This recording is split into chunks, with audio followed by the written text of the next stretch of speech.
Hey everybody, just wanted to come on here and give you guys a quick update on what I've been reading about Venezuela, some other geopolitical events going on, and Bitcoin in general. Venezuela is still pretty. How can you say they're in the middle of this war? I mean, we're not gonna get a lot of good information from this because, like any war, any hot war.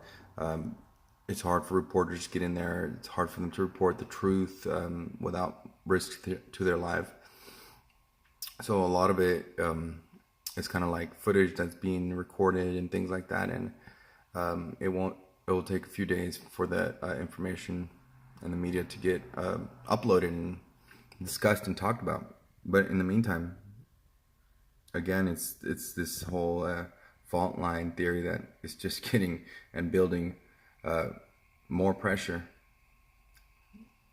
and even in the mainstream media and some YouTube channels, some serious YouTube channels, they're already talking about how this is not about Venezuela, the people of Venezuela, or the dictator or whatever.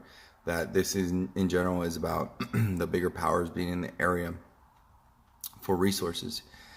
And I don't know, as an American and this taking place on the Western Hemisphere, it just, I mean, like I said, as an American, it makes me feel like, well, I wouldn't want China and Russia to be so close to us. Just like they don't want us to be over there close to Iran, Afghanistan, China.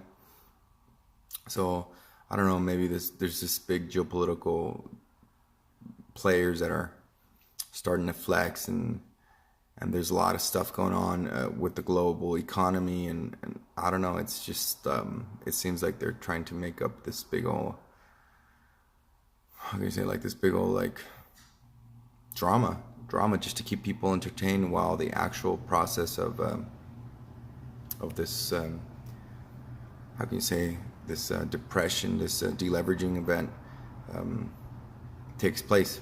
So again, the longer it takes for something to happen in Venezuela, the more dangerous it is for the people. I think in general, most people that needed to leave are gone. The people that didn't leave on time, they're stuck, and they're just gonna have to live through it. They're the only ones that are left. Well, that's that. I'll keep updating you guys on Venezuela as I keep reading. There's so much. It's just that I don't want to keep repeating the same type of stuff, as it seems that it's the same type of stuff, but it's an ongoing, complicated war that's happening here. Economic war, and it's not U.S. versus Venezuela at all. We're talking about Russia versus U.S., China versus U.S. type of stuff. So it's a big deal.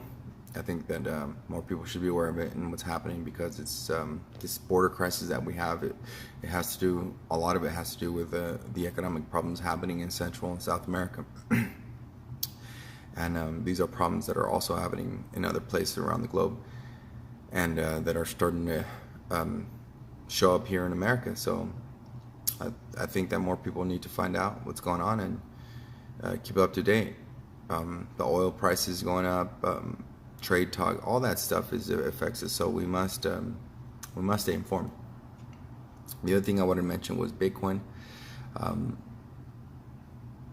and how it's been reacting to these geopolitical events. I always try to associate them, because if we're talking about Bitcoin replacing the monetary system, fiat currency, international finance, banks, and stuff like that, then this is part of geopolitics, the adoption by certain groups, by certain countries, the use of it, the technology that's coming out and improving, always behind it. So I just wanted to, again, keep you guys thinking about Bitcoin. This is a very important thing. It's like we're talking about the petrodollar or gold. Bitcoin is just a medium of trade, as a more advanced technological medium of exchange, and wealth preservation, and so it should be something on your list for maintaining educated about. And last, just a quick update on I should have said earlier, but there's other geopolitical events going on, like with Iran and Russia going into the Arctic, Iran selling to the Chinese, and now Trump doing the tariff warnings and stuff that they're going to be doubled or something. And all of this basically goes back to what I was saying earlier, that they're trying to build, and even if it's a self-fulfilling type of prophecy where this happens, just because it's the natural evolution of a failing economy, a worldwide failing economy and structure.